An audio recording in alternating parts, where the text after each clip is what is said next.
ಈಗ ಸರ್ ಏನ್ ನಿಮ್ಮ ಹೆಸರು ಪ್ರಕಾಶ? ಏನ್ ಅವ್ರ ಹೆಸರು? ಈಗ ನಿಮ್ಗೆ ಯಾರು mines and geology officer phone ಮಾಡಿರ್ಬೇಕಲ್ಲ ಒಬ್ರು ಲೇಡಿ? ಲಾಸ್ಟ್ ಟೈಮ್ ಈಗ ಮಾಡಿಲ್ವಾ? ಈಗ ನಾನು ಮಾತಾಡಿ ಹೇಳ್ತೀನಿ. ಮಲ್ಲಿಕಾರ್ಜುನ್ ಏನ್ ಅವ್ರ ಹೆಸರು? ಏನೋ ಹೆಣ್ಮಗಳು ಅಲ್ಲ ಆಫೀಸರ್ ಯಾರಿಗೊಬ್ರು ಈಗ ಮಾಡಿಲ್ವಾ? ಸ್ವಲ್ಪ ಫೋನ್ ಮಾಡಿ ನೋಡಿ. ಅವ್ರು ನೀವು ಮಾಡಿಲ್ಲ ಅಂತ ಹೇಳ್ತಿದಾರ ಅಂತ. ಇಲ್ಲ ಇಲ್ಲ ಇಲ್ಲ ಅಮ್ಮ ಇಲ್ಲ ಔಷಧ ಹೇಳ್ತಿರ್ಬೇಕು. ಇಲ್ಲ ಅದಾದ್ಮೇಲೆ ನಿಮ್ದು ಮೈನಿಂಗ್ ನಡೀತಾ ಇದೆ. ಇಲ್ಲಿ ಮೈನಿಂಗ್ ಅಲ್ಲೆಲ್ಲ ಇಲ್ಲಿ ಧೂಳು ಎದ್ದೇಳ್ತಾ ಇದೆ. ಈ ಧೂಳು ಎದ್ದೇಳೋದ್ರೂ ಪರವಾಗಿಲ್ಲ, ಮೈನಿಂಗ್ ಮಾಡಬಹುದು ಅಂತ ನಿಮ್ಗೆ ಕಾನೂನಲ್ಲಿ ನಿಮ್ಗೆ ಕೊಟ್ಟಿರೋ ರೂಲ್ಸ್ ಅಲ್ಲಿ ಇದೆಯಾ? ಇಲ್ಲ ಸರ್, ನೀವು ವಾಟರ್ ಸಪ್ರೇಷನ್ ಮಾಡ್ತಾರೆ ರೆಗ್ಯುಲರ್ ಆಗಿ. ಇವತ್ತೇನು ಕಾಣಿಸ್ತಿಲ್ಲ. ಇಲ್ಲ ಪ್ರಾಣಿ ಬದುಕೋ ಸ್ಥಿತಿಯಲ್ಲಿ ಇಲ್ಲ. ಇಷ್ಟೆಲ್ಲ ಧೂಳು ಟನ್ ಗಟ್ಲೆ ಧೂಳು ಎದ್ದೇಳುತ್ತೆ ಗೊತ್ತಾ? ಲೆಕ್ಕ ಸಿಗಲ್ಲ ನಮ್ಗೆ ಅಷ್ಟೇ. ಟನ್ ಗಟ್ಲೆ ಧೂಳು ಎದ್ದೇಳುತ್ತೆ. ಒಂದು ಕಡೆ ನೀವು ಮ್ಯಾಟ್ ಹಾಕಿಲ್ಲ, ಅದಕ್ಕೆ ಸ್ಪ್ರೇ ಮಾಡ್ತೀವಿ ಅಂತೀರಾ, ರಸ್ತೆಗೆ ಸ್ಪ್ರೇ ಮಾಡ್ತಾ ಇದ್ದೀರಾ. ನಿಮ್ಗೆ ಯಾರು ಅವ್ರ ಅಧಿಕಾರಿಗಳು ಕೇಳಲ್ಲ ಅಂತೇಳಿ ನೀವು ಹೆಂಗಂಗ್ ಮಾಡ್ಬಿಡ್ಬೋದಾ? 100,000 ಕೋಟಿ ರೂಪಾಯಿ ಲಾಭ ಬರುತ್ತೆ ನಿಮ್ಗೆ ಮೈನಿಂಗ್ಸ್ ಅಲ್ಲಿ. ಅದನ್ನ ಜವಾಬ್ದಾರಿ ತಗೊಂಡ್ ಏನ್ ಕಷ್ಟ ಹೇಳಿ? ನಿಮ್ ಓನರ್ ಹೇಳಿ, ನೀವೇ ಮ್ಯಾನೇಜರ್ ಅಂದ್ರೆ you are going to be responsible for all this bloody nonsense. Daily 10 tanker ಏನ್ 10 ಟ್ಯಾಂಕರ್ ಏನ್ ರಸ್ತೆಗೆ ಹಾಕ್ತಿದ್ರಲ್ರಿ ಸ್ವಾಮಿ ನೀವು? ಅದಕ್ಕೆ ಗುಡ್ಡುಗಳು ನೋಡ್ರಿ ಎಷ್ಟೆಷ್ಟಿದೆ ಧೂಳ್ ತಂದು ಪೌಡರ್. ಅದು ಪೌಡರ್ ಅಲ್ಲಿ ಎದ್ದೇಳಲ್ವಾ? ನಿಮ್ಗೊಂದು ಮಾಸ್ಕ್ ಇಲ್ಲ, ಯಾರಿಗೂ ಮಾಸ್ಕ್ ಇಲ್ಲ, ಅವ್ರಿಗೆಲ್ಲ ರೋಗಗಳು ಬರಲ್ವಾ? ಫೈನ್ ಪಾರ್ಟಿಕಲ್ಸ್ ಅದು. ನೀವೇನು ಯಾವ ತರ ಏನು ಯಾವ ಇನ್ವೆಸ್ಟಿಗೇಷನ್ ಮಾಡಿದ್ರೆ ಗೊತ್ತಿಲ್ಲ. ಯಾರು ಒಬ್ಬನಾದ್ರೂ ಹಾಕೊಂಡಿದಾನ? ಇವತ್ತು ಇಷ್ಟೊತ್ತಿಗೆ ಶುರು ಆಗ್ಬೇಕಾಗಿತ್ತು. ಯಾಕೆ ಕೆಲಸ ಶುರು ಮಾಡಿಲ್ವ ನಮ್ಗೆ ಗೊತ್ತಿಲ್ಲ. ನಾವು ಅದನ್ನ ಕೇಳಕ್ ಆಗೋದಿಲ್ಲ. ನೀವೊಂದು 100 ಹೇಳ್ಬೋದು. ಆದ್ರೆ 10 ಗಂಟೆ ಆದ ತಕ್ಷಣಕ್ಕೆ ಇಲ್ಲಿ ಶುರು ಆಗುತ್ತೆ. ಎಲ್ಲಿ ಬಾಂಬ್ ಹಾಕಿದಾಗ ಹೆಂಗ್ ಧೂಳು ಎದ್ದೇಳುತ್ತೆ ಹಂಗ್ ಧೂಳು ಎದ್ದೇಳಿ ನಮ್ ಕಡೆಗೆ ಬರುತ್ತೆ ಅಂತ ಇಲ್ವೇನ್ರಣ? ಯಾರು ಹೇಳಿದ್ರು ನನಗೆ ಅಲ್ಲಿ ಕೆಳಗಡೆ ಬಾಂಬ್ ಎದ್ದಂಗೆ ಎದ್ದು ಧೂಳು ಮೇಲೆ ಬರುತ್ತೆ ಅಂತ. ಅಲ್ಲೆಲ್ಲ ಎಷ್ಟೋ ಹಳ್ಳಿಗಳನ್ನ ನಾನು ನೋಡಿದೀನಿ. ಎಲ್ಲಿ ಕ್ರಷರ್ ಮಾಡ್ತಾರೋ ಸುತ್ತ ತಗಡನ್ನು ಗೋಡೆ ಹಾಕಿರ್ತಾರೆ. ದೀಪಕ್ ಅದೇನೇನೋ ಏನೇನು ಹೇಳ್ತಿರಲ್ಲ, ತಡೆಗೋಡೆಗಳು ಅವು ಇವು, ರಿಟೈನಿಂಗ್ ವಾಲ್. ಆಮೇಲೆ ಇಲ್ಲಿ ರಿಟೈನಿಂಗ್ ವಾಲ್ ಇಲ್ಲಿಗೆ ಮುಗಿದೋಗಿದೆ. ಅವರು ದೀಪಕ್ ಅಂತ SR ಹಿರೇಮಠರು ಗೊತ್ತಿರ್ಬೇಕಲ್ಲ ನಿಮ್ಗೆ. ಅವ್ರ ಜೊತೆಗೆ ಕೆಲಸ ಮಾಡೋರು ನಮ್ಮ ಪಕ್ಷದ ಪ್ರಧಾನ ಕಾರ್ಯದರ್ಶಿ, PIL ಹಾಕಿರೋರಲ್ಲ, ಜಂಟಿ PIL ಹಾಕಿರೋರು, ಅವ್ರಿಗೆಲ್ಲ ನಿಮಗಿಂತ ಜಾಸ್ತಿ he knows more than you in terms of technical aspects. ಇಲ್ಲಿ ನೀವು ಇಲ್ಲಿ ಇದು ರಿಟೈನ್ ವಾಲ್ ತಾನೆ, ಅದು ಅರ್ಧಕ್ಕೆ ನಿಲ್ಸ್ಬಿಟ್ಟಿದ್ದೀರಾ. ಈಗ ಅಲ್ಲೆಲ್ಲ ಮಳೆ ನೀರು ಬರೋದು ಈ ಪೌಡರ್ನ ತಗೊಂಡೋಗಿ ಹಳ್ಳಿಗಳಿಗೆ ಬಿಡುತ್ತೆ. ಎಲ್ಲಿ ಬನ್ನಿ ತೋರ್ಸೋಣ. ಬ್ಯಾರಿಕೇಡ್ ಎಲ್ಗ ಹಾಕಿದ್ರೆ? ಇಲ್ಲಿಗೆ ನಿಂತಿದೆ. ಆ ಕಡೆ ವಾಟ ಇಲ್ವಾ? ಚೆಕ್ ಡ್ಯಾಮ್ ಹಾಕಿದ್ದೀರಾ? ಚೆಕ್ ಡ್ಯಾಮ್ ಹಾಕಿದ್ರೆ ಕರೆಕ್ಟ್. ಆದ್ರೆ ಇಲ್ಲಿಗೆ ಹಾಕ್ಬಾರ್ದು ಅಂತ, ಇಲ್ಲಿಗೆ ಬಿಡ್ಬೋದು ಅಂತಿದ್ಯಾ? ಇಲ್ಲಿ ಹಾಕಿದಿರಲ್ಲ, ಇಲ್ಲಿ ಚೆಕ್ ಡ್ಯಾಮ್ ಹಾಕೋಂಗಿದ್ರೆ ಇಲ್ಲಿ ಯಾಕೆ ಹಾಕಿದ್ರಿ? ಈ ಕಲ್ಲುಗಳು ಈ ರಿಟೈನಿಂಗ್ ವಾಲ್ ಯಾಕೆ ಹಾಕಿದ್ರಿ? ಇಲ್ಲಿ ಹಾಕಿದಿರಲ್ಲ, ಯಾಕೆ ಹಾಕಿದ್ರಿ? ರೈನ್ ವಾಟರ್ ಒಳಗೆ ಎಂಟರ್ ಆಗಬಾರ್ದು ಅಂತ. ಸರಿ, ಅರ್ಧಕ್ಕೆ ಹಾಕಿದೀನಿ, ಅರ್ಧ ಬಿಟ್ಟಿದಿರಲ್ವಾ? ಅದಕ್ಕೆ ಅದನ್ನೇ ಕೇಳ್ತಾ ಇರೋದು ನಾನು. ಅರ್ಧಕ್ಕೆ ಹಾಕಿ ಅರ್ಧಕ್ಕೆ ಬಿಟ್ಟಿದ್ದೀರಾ? ಅಲ್ವಾ ಇದು ದಂಪೆ? ಅದು ಸರ್ ಅದಲ್ಲ, ಪ್ರಪೋಸಲ್ IBM ಪ್ರಪೋಸಲ್ ಇರ್ತದೆ. ವರ್ಷ 300 ಮೀಟರ್ಸ್ ಅಷ್ಟಂದ್ರೆ ಅಷ್ಟೇ ಮಾಡ್ಬೇಕು ನಾವು. ಜಾಸ್ತಿ ಅವ್ರ ಪ್ರಪೋಸಲ್ಕಿನ ಹೆಚ್ಚು ಮಾಡ್ಲಿಕ್ಕೆ ಬರಲ್ಲ. ಏನನ್ನ sir returning wall IBM proposal ಮಾಡುತ್ತೆ. ಎಂತ 300 ಮೀಟರ್ ಹಾಕ್ಬಿಡಿ ಸರ್? ಅಲ್ಲ, ವರ್ಷ 300-400 ಹಿಂಗೆ ಇರುತ್ತೆ. ಏನ್ 300-400 ಏನು metre? Returning wall running metre ವರ್ಷಕ್ಕೆ ಅಷ್ಟೇ ಆಗ್ಬೇಕು. ಆದ್ರೆ ನೀವು ಎಷ್ಟಾದ್ರೂ ಗಣಿತ ಲಿಮಿಟೇಷನ್ ಇರುತ್ತೆ. ಅದಕ್ಕೆ ನೀವು ಎಷ್ಟಕ್ಕೆ ಮಾಡ್ತಾ ಇದೀರೋ ಅದು ಆ ಪೌಡರ್ ಆಗಿರುವಂತ ಧೂಳು ಕೆಸರು ಏನು ಜಲಮೂಲಗಳಿಗೆ ಸೇರಬಾರದು ಅಂತಲ್ವಾ ರಿಟೈನಿಂಗ್ ವಾಲ್ ಹಾಕೋದು. ಅದನ್ನ ಪೂರ್ತಿ ನೀವು 10 ಮೀಟರ್ ಹಾಕಿದ್ರು ನೀವೆಲ್ಲ ಹಾಕಿದ್ರಲ್ಲ, ಹೇಳಿದ್ರಿ ಕರೆಕ್ಟ್. ಏನೋ ಚೆಕ್ ಡ್ಯಾಮ್ ಅಲ್ಲಿ ಕಂಟ್ರೋಲ್ ಆಗುತ್ತೆ. ಚೆಕ್ ಡ್ಯಾಮ್ ಅಲ್ಲಿ ಕಂಟ್ರೋಲ್ ಆಗುತ್ತೆ ಅಂತ ಹೇಳಿ ನೀವು 300 ಮೀಟರ್ ಹಾಕ್ತೀರಾ ರಿಟೈನಿಂಗ್ ವಾಲ್? ಇಲ್ವಲ್ಲ, 10 ಮೀಟರ್ ಮುಗಿದೋಗುತ್ತಲ್ಲ. ಎಲ್ಲಿ ತನಕ 300 ಅಲ್ಲ 1000 ಮೀಟರ್ ಹಾಕ್ಬೇಕು ಅಂದ್ರೂ ಹಾಕ್ಬೇಕಾಗುತ್ತೆ. ಇಲ್ಲ 10 ಮೀಟರ್ಗೆ ಇಲ್ಲಿ ಕಂಟ್ರೋಲ್ ಆಗುತ್ತೆ ಅಂತ 10 ಮೀಟರ್ ಸಾಕು. 350 ಮೀಟರ್ ಪ್ರಪೋಸಲ್. ನಾನ್ ಕೇಳ್ತಿರೋದು ಈಗ ಅಲ್ಲಿಂದ ನೀವು ಆ ಕಾಲುವೆಗೆ ಹೋಗ್ಲಿ ಅಂತ ಬಿಡೋದಿಕ್ಕಾಗುತ್ತಾ? ಬಿಟ್ಟಿದ್ದೀರಲ್ಲ ಸರ್. 3 ಚೆಕ್ ಡ್ಯಾಮ್ ಇದೆ ಡೌನ್ ಸೈಡ್. ಚೆಕ್ ಡ್ಯಾಮ್ ಹೇಳಿದೆ ನಾನು. ಚೆಕ್ ಡ್ಯಾಮ್ ಕೂಡ ಇಲ್ಲಿಂದ ಅಲ್ಲಿಗೆ ಅರ್ಧ ಕಿಲೋಮೀಟರ್ ದೂರದಲ್ಲಿದೆ ಅಲ್ವಾ? ಅದು ಜಲಮೂಲ ತಾನೇ, ಅದು ಜಲಮೂಲ ತಾನೇ. ಅಲ್ಲಿ ನೀರು ಹಿಂಗೋದು. ಇಲ್ಲೆಲ್ಲ ಹಳ್ಳಿಗಳಲ್ಲಿ ಏನಪ್ಪ ಬೋರ್ವೆಲ್ಗಳೆಲ್ಲ ಏನೋ ನೀರು ಬರ್ತಾ ಇದೆ ಅಂದ್ರಲ್ಲ ಸರ್. ಎಲ್ಲ ಡಂಪ್ಗಳಲ್ಲಿ ಮಳೆ ಬಂದಾಗ ನೀರು ವ್ಯಾಪಕವಾಗಿ ನಿಲ್ಲುತ್ತೆ. ನಿಂತಿದ್ದಾಗ ನೀರು ಅಂತರ್ಜಲಕ್ಕೆ ಹೋಗಿ ಬೋರ್ಗಳಿಗೆಲ್ಲ ಬರುತ್ತೆ ಸರ್. ಏನ್ ನೀರು? ಕೆಂಪು ನೀರಾ? ಫ್ಲೋರೈಡ್ ನೀರು ಬರುತ್ತೆ. ನೀವು ಮಾಡ್ತಾ ಇರೋ ಗಣಿಗಾರಿಕೆಯಿಂದ ಏನೇನೆಲ್ಲ ಎಲ್ಲೆಲ್ಲ ಖಂಡಿತವಾಗ್ಲೂ ಜಯಸ್ವರ್ಣಪುರ, ಕಂಚಿನಗರ ವ್ಯಾಪಕವಾಗಿ ಬರುತ್ತೆ ಸರ್ ಕ್ರಷರ್ ಧೂಳು. ಇವತ್ತೇ ಮಳೆ ಬಂದಿರೋದ್ರಿಂದ ಅಲ್ಲೇ ಮನೆ ಇದೆ, ಬಂದ್ರಿ ನಮ್ಮ ಮನೆಗೆ. ನೀವ್ಯಾರು? ನಾನು ಜಯಸ್ವರ್ಣಪುರ ನಿಮ್ಮ ಹತ್ರ ನಮ್ ಕೆಲಸ ಇಲ್ಲ. ನಮ್ ಕೆಲಸ ಇಲ್ಲ ರೀ. ಮೆಂಬರ್ ಪ್ರೈಮ್ ಮಿನಿಸ್ಟರ್ ಮೆಂಬರ್ ನಾನು ಗ್ರಾಮದ ಮೆಂಬರ್. ನಿನ್ ಗ್ರಾಮದ ಮೆಂಬರ್. ನಿನ್ನ ಹತ್ರ ನನ್ಗೆ ಜನ ಆಳ್ಸಿ ಕಳ್ಸಿರೋದು, ನಿನ್ನ ಹತ್ರ ಜನ ಆಳ್ಸಿ ಕಳ್ಸಿರೋದು, ಜನ ಪ್ರತಿನಿಧಿ ಜನಪ್ರತಿನಿಧಿ ಹೌದು. ಇವರಪ್ಪ ಜನಪ್ರತಿನಿಧಿ ಏನ್ರ ಜನರ ಹಕ್ಕು ಹೋರಾಡ್ತಿದ್ದಾರೆ. ನೀವು ಒಳ್ಳೆ ಮನುಷ್ಯನ ಬರ್ರಿ ಊರೊಳಗೆ ಬರ್ರಿ ಊರೊಳಗೆ ಬರ್ರಿ ಊರೊಳಗೆ ಬರ್ರಿ ಊರೊಳಗೆ ಬರ್ರಿ ಜನ ನನ್ನ ಬಗ್ಗೆ ಏನ್ ಹೇಳ್ತೀರಿ ಕೇಳ್ಬರ್ರಿ ಊರೊಳಗೆ ಬಂದ್ ಕೇಳ್ರಿ ಇಲ್ಲೆಲ್ಲ ಕೇಳೋದು ಊರೊಳಗೆ ಬಂದ್ ಕೇಳ್ರಿ ನಾನು ನಿನ್ನ ಹತ್ರ ಗಲಾಟೆಗೆ ಬಂದೆ. ಊರೊಳಗೆ ಬಂದ್ ಕೇಳ್ರಿ ಯಾರೋ ಹೇಳ್ತಿಲ್ಲ 2,000 ಜನ ಐತೆ 4 ಜನ ಬಂದಿರೋದು 4,000 ಜನ ಐತೆ ಬನ್ನಿ ಸರ್ ಬನ್ನಿ ನೀವು ಕೇಳ್ತಪ್ಪಿಲ್ಲ ನೀವು ಕೇಳಕ್ಕಿಲ್ಲ ನೀವು ಕೇಳ್ಕೊಪ್ತೀನಿ ನ್ಯಾಯ ನಾನು ಅದೇ ಗ್ರಾಮದನು ನಾನು ಅದೇ ಗ್ರಾಮದನು ಅಷ್ಟು ತೊಂದರೆ ಇಲ್ಲ ಸಮಸ್ಯೆ ಇಲ್ಲ ಸಮಸ್ಯೆ ಇಲ್ಲ ಸಮಸ್ಯೆ ಇಲ್ಲ ನಿಮಗೆ ಏನ್ ಲಾಭ ಇದೆ ಅಂತ ನೋಡ್ರಿ.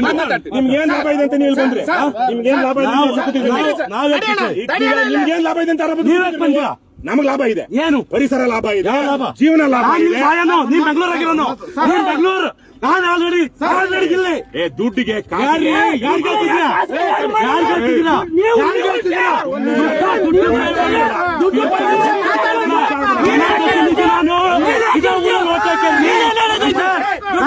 ಕೇಳ್ತಿದ್ದೀರಾ ಜನ ಐತೆ ಅವ್ರ ಪರವಾಗಿಲ್ಲ ಅವ್ರ ಪರವಾಗಿಲ್ಲ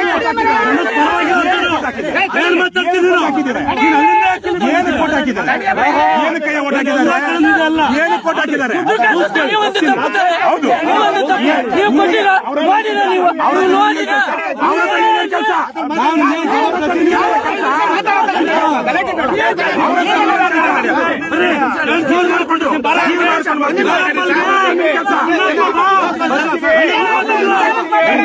ಇವರೆಲ್ಲ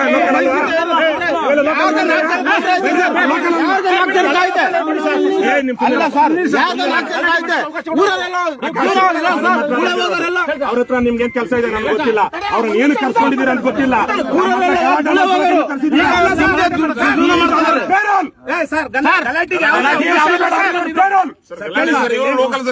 ಲೋಕಲ್ ಒಂದು ಅಲ್ಲಿ ಕೂತ್ಕೊಳ್ಳೋ ಅಗತ್ಯ ಏನಿತ್ತು ಅವ್ರಿಗೆ.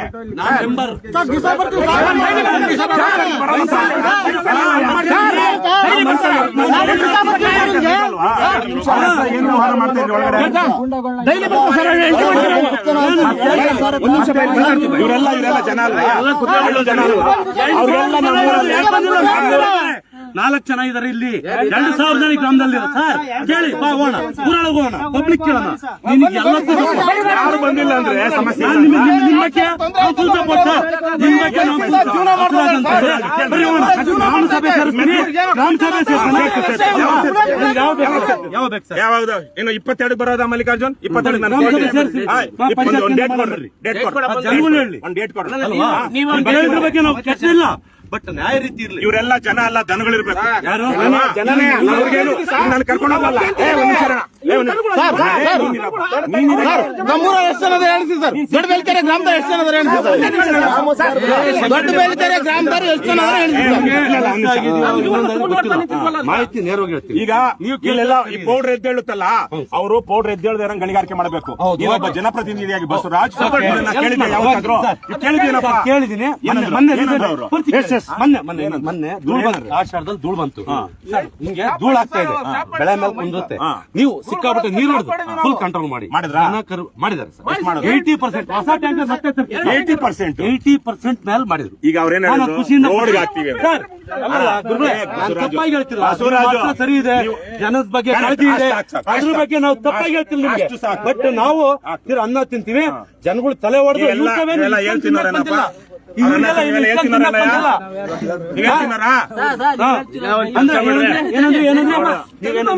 ಏನಂದ್ರಿ ವಾಯ್ಸ ಏನಂದೆ? ಈಗ ಏನೋ ಅಂದ್ರಲ್ಲ ಹೇಳ್ತಿಂದವ್ರ ನೀವು ಒಂದೇ ನಾವು ನೀ ಅನ್ನ ತಿನ್ನೋನು ಅಲ್ಲಂದ್ರೆ ನೀವು ಕೇಳಿದ ಅರ್ಥ ಏನಿಲ್ಲ. ಏನಿಲ್ಲ. ಏನ್ ಮಾತಾಡ್ತೀರಾ ಏನ್ ಮಾತಾಡ್ತೀರಾ ಏನ್ ಮಾತಾಡ್ತೀರಾ ಏನ್ ಮಾತಾಡ್ತೀರಾ ಸರ್ ನೀವು ಮಾತಾಡ್ತೀರಾ ಯಾಕೆಂದ್ರೆ ನೀವು ಅನ್ನ ಗಂಭೀರಲ್ಲ ಮಾತಾಡೋದು ಆ ವರ್ಡ್ಸ್ ಬರಬಾರ್ದು ಆ ವರ್ಡ್ಸ್ ಬಾಯಲ್ಲಿ ಬರಬಾರ್ದು ನಿಮ್ ಬಾಯಲ್ಲಿ ಬರಬಾರ್ದು.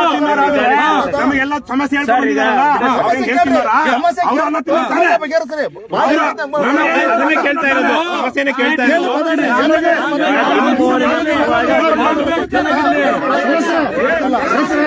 ಗ್ರಾಮ ಪಂಚಾಯತಿ ಮೆಂಬರ್ ಮಾತಾಡಿ ಇವ್ರಿಗೆಲ್ಲ ದುಡ್ಡು ಬೇಕಂದ್ರೆ ಬಸವರಾಜ್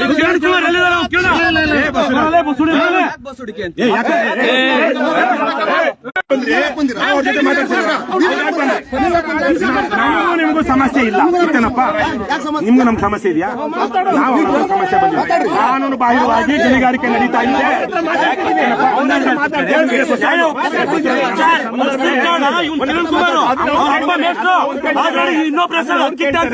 ಅದನ್ನ ಕೇಳ್ರಿ, ರೋಡ್ ಇರ್ತಾವ ಮಣ್ಣು ಮಾಡ್ಬೇಕು.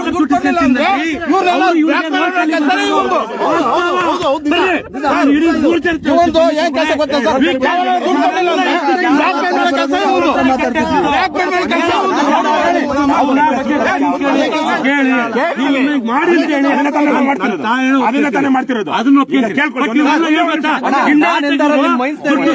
ಮಾಡೋದು ಕರೆ ಮಾಡಿ ಲಂಚ ಕೇಳಿದೀವ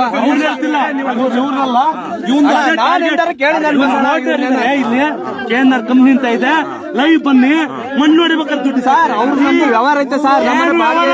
ಏನ್ ಹೇಳಿ ಸರ್, ರೋಲ್ ಕಾಲ್ ಕೊಟ್ಟಾಗ ರೋಲ್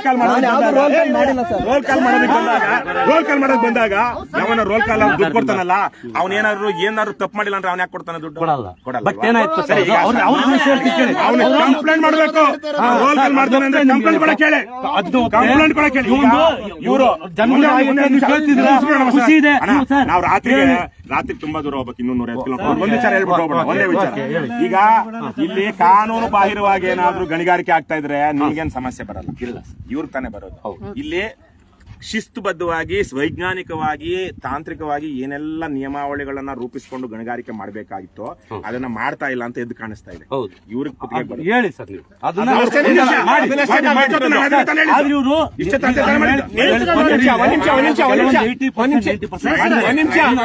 ತಪ್ಪಿರ್ಬೋದು ಅಂತ ಹೇಳಲ್ಲ ಗುರುಗಳೇ. ನಾನು ಯಾರು ನೀನ್ ಯಾರು? 80% ಮಾಡಿದಾರೆ ಅಂತ ಹೇಳಿ 80% ಮಾಡಿದಾರೆ. ನಾನು ಯಾರು ನೀನ್ ಯಾರು? ಅಲ್ಲ, ನಿಮಗೆ ಕಾಣೋದು ನಮಗೆ ಕಾಣೋದು ಈ ಊರಲ್ಲಿ ಸುತ್ತಮುತ್ತ ಯಾವ ಹುಲ್ಲುನು ಯಾವುದೇ ಒಂದು ಕರು ಆಗ್ಲಿ, ಮೇಕೆ ಆಗ್ಲಿ, ಜಿಂಕೆ ಆಗ್ಲಿ ತಿನ್ನಕ್ ಆಗಲ್ಲ. ಆಗುತ್ತೇನ್ರಪ್ಪ? ಹೇಳ್ರಣ ಸರ್. ಆದ್ರೆ ಅದಕ್ಕೆ ಇವಾಗ ಅವ್ರಿಗೆ ನಾವು ಅಲ್ಲಿ ಎತ್ಬೇಕು ಅಲ್ಲಿ ಬೆಂಡೆತ್ತೀವಿ, ಸಮಸ್ಯೆ ಅದಲ್ಲ. ಆದ್ರೆ ನೀವು ಜನಪ್ರತಿನಿಧಿಗಳಾಗಿದ್ದುಕೊಂಡು ಈ ಹಕ್ಕುಗಳ ರಕ್ಷಣೆಗೆ ನೀವು ಮುಂದೆ ನಿಂತು ನನಗೆ ಕಾಣಿಸ್ತಾ ಇಲ್ಲ ಬಸವರಾಜು ಸರ್. ನಾವು ತಪ್ಪು ಮಾಡ್ತಿದೀವಿ ಅಂತಲ್ಲ, ನೀವು ತಪ್ಪು ಮಾಡ್ತಾ ಇದ್ದೀರಿ ಅಂತ ಹೇಳಲ್ಲ, ನಾನು ರಕ್ಷಣೆ ಮಾಡ್ತಾ ಇಲ್ಲ. ಏನ್ ಯಾವ ಹಕ್ಕುಗಳ ರಕ್ಷಣೆ ಮಾಡ್ತಾ ಇಲ್ಲ. ಇಷ್ಟೆಲ್ಲ ಧೂಳುತ್ತಲ್ಲ 5 ಕಿಲೋಮೀಟರ್. ಇನ್ನೊಂದು ವರ್ಷದಲ್ಲಿ ನೀವು ಬನ್ನಿ, ಅದು ಕಂಪ್ಲೀಟ್ ಒಂದು ವರ್ಷ ಅಲ್ಲಲ್ಲ, ಅಷ್ಟೊಳಗೆ ಇವರೆಲ್ಲ ರೆಡಿ ಮಾಡ್ಕೊಳ್ಳಿ. ಈಗಲೇ ಹೇಳೋಣ. ಕಾರ್ಯರೂಪಕ್ಕೆ ನೀವ್ ಹೇಳಿದ ರೀತಿ ಬರ್ಬೇಕು. ಕ್ರಶ್ ನಿಲ್ಲಿಸ್ಲಿ. ಮೊದ್ಲು ಇದಕ್ಕೆಲ್ಲ ಅವ್ರೇನೋ ಮ್ಯಾಟ್ ಹಾಕ್ಬೇಕು, ಮ್ಯಾಟ್ ಹಾಕ್ಲಿ. ಆಮೇಲೆ ಏನ್ ನೀರ್ ಹಾಕ್ಬೇಕು ಅದು ಹಾಕ್ಲಿ. ಇರೋಣ ಎಲ್ಲ ಮಾಡ್ಕೊಂಡು ಮಾಡ್ಲಿ. ಗಣಿಗಾರಿಕೆ ಮಾಡಬಾರ್ದು ನಾವ್ ಹೇಳ್ತಾ ಇದೀವ. ಅಕ್ರಮವಾಗಿ ಮಾಡಬೇಡಿ, ಕಾನೂನು ಬಾಹಿರವಾಗಿ ನಿಯಮಾವಳಿಗಳನ್ನ ಮೀರ್ ಮಾಡಬೇಡಿ ಅಂತ ಇದೀವಿ. ಅವ್ರಿಗೆ ಅವರು ಸುಮ್ನೆ ಹಾಕಿಲ್ಲ ದುಡ್ಡು, ಅವರು ಟೆಂಡರ್ ತಗೊಂಡು ಹಾಕಿರೋದು. ಪಾರ್ಟ್ನರ್ ಇದೆ ಸರ್ ಇದರಲ್ಲಿ. ಇರ್ಲಿ, ಗವರ್ಮೆಂಟ್ ಪಾರ್ಟ್ನರ್ ಇದ್ ಮಾತ್ರಕ್ಕೆ ಅವ್ರ ಅಲ್ಲಲ್ಲ, ತಪ್ಪು ಮಾಡಕ್ ಹೋದ್ರೆ ಅವರೇ ಹಿಡ್ಕೊಂತಾರೆ. ಕಾಲ್ರನ್ ಮಕ್ಳೆಲ್ಲ ಇವತ್ತು ಸುಮ್ಮನಿರಪ್ಪ. ಗವರ್ಮೆಂಟ್ ಅವರು ಅಧಿಕಾರಿಗಳು ಎಷ್ಟು ಲುಚ್ಚಾಗಿದ್ದಾರೆ ಅಂತ ಗೊತ್ತಿಲ್ಲ ನಿಮ್ಗೆ? ಏನಣ್ಣ, ಒಬ್ಬ 50,000 ಲಕ್ಷ ರೂಪಾಯಿ ಸಂಬಳ ತಗೊಳ್ಳೋನಿಗೆ 50 ಕೋಟಿ ರೂಪಾಯಿ ಆಸ್ತಿ ಎಲ್ಲಿಂದ ಬರುತ್ತೆ? ಹೆಂಗ್ ಬರ್ತದೆ? ಲಂಚ ಮತ್ತೆ ತಗೊಂಡಿರಲ್ವ ಅವರು? ನಡೀತಾ ಇಲ್ವಾ? ಅದಕ್ಕೆ ಬಸವರಾಜ್ ನಿಮ್ಮ ಕಾಫಿನಾರು ಕುಡಿಸ್ರಯ್ಯ. ನಿಮ್ ಟಿವಿ ಬೇಡ. ಈಗ ಪ್ರಕಾಶ್, ನಾವು ನಿಮ್ಗೆ ಇಷ್ಟೇ ಹೇಳೋದು, ಇಲ್ಲಿ ನೀವು ಕಾನೂನು ಬಾಹಿರವಾಗಿ ಗಣಿಗಾರಿಕೆ ಮಾಡ್ತಾ ಇದ್ದೀರಾ. ಏನು ಸರಿ, ಕಾನೂನು ಬಾಹಿರವಾಗಿ ನಿಯಮಾವಳಿಗಳನ್ನ ಮೀರಿ there are certain norms for you to mine, ಅಲ್ವಾ? ಹೌದಲ್ವಾ? I don't see any of those norms. ನಿಮ್ದು ರಿಟೈಲಿಂಗ್ ವಾಲ್ ಇಲ್ಲ, ನಾವು ನಿಂತಿದ್ದೇವೆ ಎಲ್ಲಿದಷ್ಟು ನಿಮಗೆ ಅನಿಸ್ತದ, ನನಗೆ ಅರ್ಥ ಆಗ್ತಾ ಇಲ್ಲ. ಇಲ್ಲೆಲ್ಲ ಧೂಳು ಇದೆಯಲ್ವಾ, ಇಲ್ಲೆಲ್ಲ ಗುಡ್ಡುಗಳು, ಆ ಧೂಳೆಲ್ಲ ಮೇಲೆ ರನ್ನಿಂಗ್ ಡಂಪ್ ಅದು. ರನ್ನಿಂಗ್ ಡಂಪಿಗೆ ಹಾಕ್ಲಿಕ್ಕೆ ಬರಲ್ಲ ಮ್ಯಾಟ್. ಈಗ ಓನ್ಲಿ ಇದು ನಾವು ಸರಿ. ಈಗ ಅದನ್ನ ನೀವು ಇದೇ ಮಾತನ್ನ ಯಾರು ನಾವು ಮೈನಿಂಗ್ ಕರ್ಕೊಂಡ್ ಬರ್ತೀವಿ ಅವ್ರಿಗೆ ಹೇಳಿ, ಏನು ಚೇಂಜ್ ಮಾಡಬಾರ್ದು ಸರ್. 10 ಟ್ಯಾಂಕರ್ ಹೊಡಿತೇವೆ ಡೈಲಿ. ಟ್ಯಾಂಕರ್ ಹೊಡಿಯೋದು ನೀವು 10 ಅಲ್ಲ 100 ಆದ್ರೂ ಹೊಡಿರಿ. ಈಗ ಮಳೆ ಬಂದಿದೆ, ಏನಾದ್ರು ಹೊಡಿಬೇಕಾ ಸರ್ ಆದ್ರೂ ಹೊಡ್ಲೇಬೇಕದು, ಯಾಕಂದ್ರೆ ಡ್ರೈ ಆಗ್ತದ, ಆಗುತ್ತೆ, ರೋಡ್ ಡ್ರೈ ಆಗುತ್ತೆ. ಆದ್ರೆ ಇಲ್ಲೆಲ್ಲ ಓಪನ್ ಅಲ್ಲಿ ಕ್ರಶ್ ಮಾಡುವಾಗ ಎಲ್ಲಾ ಕಡೆ ಕ್ರಷರ್ ಗಳಲ್ಲಿ ಸುತ್ತ ವಾಲ್ ಹಾಕಿರ್ತಾರೆ. ಎನ್ಕ್ಲೋಸರ್ ತಗಡು ವಾಲ್ ಹಾಕಿಲ್ವೇನಪ್ಪ? ಹಾಕಿದಾರ? ಇಲ್ಲ, ಎನ್ಕ್ಲೋಸರ್ ಗೆ ಆಲ್ರೆಡಿ ನಡೆದ ಸರ್. ನೀವು ಆಲ್ರೆಡಿ ನಡೆದಿರೋದೆಲ್ಲ ಅವೆಲ್ಲ ಮಾಡ್ಕೊಂಡು ಮಾಡ್ಬೇಕಣ್ಣ. ನೀವ್ ಹೇಳ್ಬಿಡಿ, ಅದು ಅಪ್ಡೇಟ್ ಮಾಡ್ತಾನೆ ನಾನು. ಈಗ ಅವ್ರಿಗೆ ಅದಕ್ಕೆ ನೀವ್ ಹೇಳಿ. ಸರಿ ಸರಿ, ನಾನು ಹೇಳ್ತೀನಿ ಅವ್ರಿಗೆ. ನಾನು ಹೇಳೋದಲ್ಲ, ಅಧಿಕಾರಿಗಳು ಹೇಳ್ಬೇಕು. ಆದ್ರೆ ನಾನು ಏನ್ ಹೇಳ್ತಿದ್ದೀನಿ, ಅದನ್ನ ನಿಲ್ಲಿಸಿ ಎಲ್ಲ ಏನೇನ್ ಮಾಡ್ಬೇಕು ಮಾಡ್ಬಿಟ್ಟು ಶುರು ಮಾಡಿ ಅಲ್ವಾ. ನಿಮ್ಮೇಲೆ ಯಾವನು ಅಧಿಕಾರಿ ಇವತ್ತು ಏನೋ ಸುಮ್ನೆ ಇರಬಹುದು, ನಾವ್ ಅವನಿಗೆ ಸರಿಯಾಗಿ ಎಲ್ಲೋ ಒಂದ್ ಕಡೆ ಕೇಸ್ ಹಾಕಿದ್ರೆ ಅವನು ಅಲಿತಾ ಇರ್ತಾನೆ. ಸರ್ ನೀವೇನೋ ಬಚಾವ್ಬಿಡ್ತೀರಾ, ಅವನು ಲಂಚ ತಗೊಂಡಿರೋನು ಹೋಗ್ಬಿಡ್ತಾನೆ. ಪ್ಲೀಸ್, ಎನ್ವಿರಾನ್ಮೆಂಟ್ ₹100 ಖರ್ಚು ಮಾಡಿದ್ರೆ ನಿಮ್ಗೆ ₹1000 ಲಾಭ ಇದೆ. ಯಾಕೆ ಅದನ್ನೆಲ್ಲ ₹1000 ಲಾಭನೂ ಇಟ್ಕೊಳ್ಬೇಕು ಅಂತ ಮಾಡ್ತೀರಾ? ಅದೇನು ನಿಜ ಮಾಡ್ರಿ. 14 ಪ್ರೈಸ್ ನೋಡಿವೆ ಎನ್ವಿರಾನ್ಮೆಂಟ್ ಸೇಫ್ಟಿಗೆ. ಓ ಅಪ್ಪ ಅಣ್ಣ, ಇಂತ ಪದ್ಮಶ್ರೀ ರಾಜ್ಯೋತ್ಸವ ಪ್ರಶಸ್ತಿ ತಗೊಂಡಿರೋ ಹಲ್ಕಗಳು ಏನೇನ್ ಕೆಲಸ ಮಾಡ್ತಾರ ನಾವು ನೋಡ್ತಾ ಇಲ್ಲ. ಅವರು ದುಡ್ಡು ಕೊಟ್ಟರು ಕೊಡಲ್ಲ ಅಂತ ಹೇಳಿ. ದುಡ್ಡು ಹಣ ಅದನ್ನೇ ದುಡ್ಡುಗೂ ಇಲ್ಲಿ ಎಲ್ಲಾ ವ್ಯಾಪಾರ ಇದೆ. ಈ ದೇಶ ಹಂಗಾಗ್ಬಿಟ್ಟಿದೆ. ಎಫರ್ಟ್ ಇಲ್ಲಾರ್ದು ಯಾರು ಕೊಡಲ್ಲ. ಅಯ್ಯೋ ಈಗ SR ಹಿರೇಮಠರು ಅವರೊಬ್ಬರ ಏಕಾಂಗಿ ಹೋರಾಟದಿಂದ ₹30,000 ಕೋಟಿ ಬ್ಯಾಂಕ್ ಅಲ್ಲಿ ಡಿಪಾಸಿಟ್ ಇಡ್ಸಿದ್ದಾರೆ. ಅವ್ರಿಗೇನ್ ನೀವು ರಾಜ್ಯೋತ್ಸವ ಪ್ರಶಸ್ತಿ ಕೊಟ್ಟಿದ್ದೀರಾ? ಗವರ್ಮೆಂಟ್ ಅದನ್ನೇ ಗವರ್ಮೆಂಟ್ ಗೆ ಬಿಸಾಕಿದ್ರೆ ಬೆಂಗಳೂರಲ್ಲಿ ರಾಜ್ಯೋತ್ಸವ ಟೈಮಲ್ಲಿ ಪಟ್ಟಿ ಹಿಡ್ಕೊಂಡು ಹೋಗ್ತಾರೆ. ಬೇಕಾದ್ರೆ ರಾಜಕಾರಣಿಗಳಿಗೆ ಎಲ್ಲಾನು ಸಪ್ಲೈ ಮಾಡ್ತಾರೆ ಬೆಂಗಳೂರಲ್ಲಿ. ಏನು ಪುಡ್ಗೋಸಿ ಒಂದು ರಾಜ್ಯೋತ್ಸವ ನವೆಂಬರ್ 1 ಕೂಡ ಒಂದು 50 ಜನ ಪ್ರಶಸ್ತಿಗೆ. ಇಂತ ಹಲ್ಕಾಳು ಆಗ್ಬಿಟ್ಟಿದ್ದಾರೆ ಜನ ಮತ್ತೆ ರಾಜಕಾರಣಿಗಳು. ಹಾಗಾಗಿ ಎಲ್ಲ ಬಿಟ್ಬಿಡೋಣ ನಾವು. ಬಸವರಾಜು, ನೀವು ದಯವಿಟ್ಟು ಜನರ ಪರ ನಿಲ್ಲಿ. ಅವ್ನ್ ಬಿಟ್ಬಿಡಿ, ಯಾರೋ ಅವ್ನ್ ಕಿರಣ್, ನಿಮ್ಗೆ ಅವ್ನ ಏನ್ ಸಮಸ್ಯೆ ಇದೆ ನನಗೆ ಗೊತ್ತಿಲ್ಲ. ಆದ್ರೆ ಇವರು ನಿಮ್ಮೂರವ್ರೆ, ಅವ್ರಿಗೇನೋ ನಿಮ್ಮ ಮೇಲೆ ಭಯ ಇದೆ. ಏನೋ ಭಯ ಇದೆ ಅವ್ರಿಗೆ. ಭಯ ಇದೆ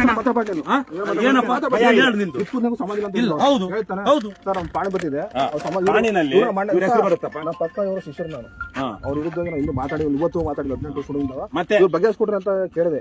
ಪಾಣಿ ಬರ್ತಿದೆ ಅಂತ ಕೇಳಿದ್ ಏನಂದ್ರು, ಅದಕ್ಕೂ ನನಗೂ ಸಂಬಂಧ ಇಲ್ಲ ಅಂದ್ರೆ ಸರ್ ಇಲ್ಲಿವರೆಗೂ ಬರ್ತಾ ಇರಲಿಲ್ಲ. ಈಗ ಇವ್ರ ಪರವಾಗಿ ಬಂದಿದ್ದೀರಲ್ಲ,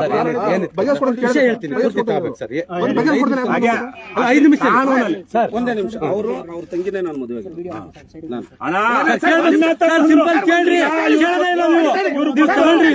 ವಿಷಯ ಅವನೇನ್ ಬೇರೆ ಅಲ್ಲ. ಒಂದ್ 2 ಮಾತು ಎಲ್ಲ ಆಯ್ತು. ಈಗ ಈ ವಿಷಯ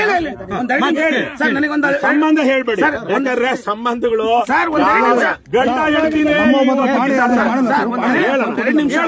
ಸಂಬಂಧ ಹೇಳ್ದಿರಾ ಹೇಳು ಅಂತ ಹೇಳ್ತೀನಿ ಅಷ್ಟೇ. ಆಯ್ತು ಸರ್, ಅವ್ನು ಏನಾಗಬೇಕು ಸರ್. ಇವ್ರು ಪಾಣಿ ಇತ್ತು ಸರ್. ಹೌದು, ಈಗಲೂ ಇದೆ ಸರ್. ಮೈನ್ಸ್ ಅಂಡ್ ಜಿಯಾಲಜಿ ಬಂದು ಬೌಂಡ್ರಿ ಫಿಕ್ಸ್ ಮಾಡ್ತಾರೆ. ಇವ್ರ ಜಮೀನ್ ಒಳಗೆ ಬಂತು. ಬಂದಾಗ ನಾನು ಕರೆದು ಹೇಳಿದೆ, ಇಲ್ಲಿ ಬಂದಿದೆ, ನಿನಗೆ ಏನ್ ಬೇಕು ಕೇಳು, ನಿನಗೆ ಪರಿಹಾರ ಬೇಕಾ ಮಾಡ್ಕೊಡೋಣ. ಆಯ್ತು ಬಾರಪ್ಪ, ಬಂದು ನಿನಗೆ ಬೇರೆ ಕಡೆಗೆ ಎಲ್ಲ ಪರಿಹಾರ ಯಾರು ಕೊಡ್ಬೇಕು? ಮೈಸೂರು. ಯಾಕೆ ಮೈಸೂರು ಬರಲ್ಲ? ಅಲ್ಲ, ನಾವು ಹೇಳಿತ್ತು ಸರ್. ನೀವು ಏನ್ ಮಾಡಿದ್ರಿ? ಡೀಲ್ ಮಾಡ್ತಾ ಇದ್ದೀರಾ, ಮಾಡ್ತಾ ಇದ್ದೀರಪ್ಪ. ಅದು ಕಂದಾಯ ಇಲಾಖೆ ಸೇರಿರೋ. ಅವನೇನಾದ್ರು 100 ಕೇಳಿ ಅಯೋಗ್ಯ. ಅವನು ಸರ್ಕಾರ ಕೊಡೋದಿಲ್ಲ, ಇವರಾದ್ರೂ ಕೊಡ್ಲಿ ಅಂತ ಕೇಳಿರ್ಬೋದು. ನ್ಯಾಯ ನಾನ್ ಕೇಳೋದು, ನಾನ್ ಕೇಳ್ತಿರೋದು ನ್ಯಾಯ. ಸರ್ಕಾರಿ ಕಂದಾಯ ಇಲಾಖೆ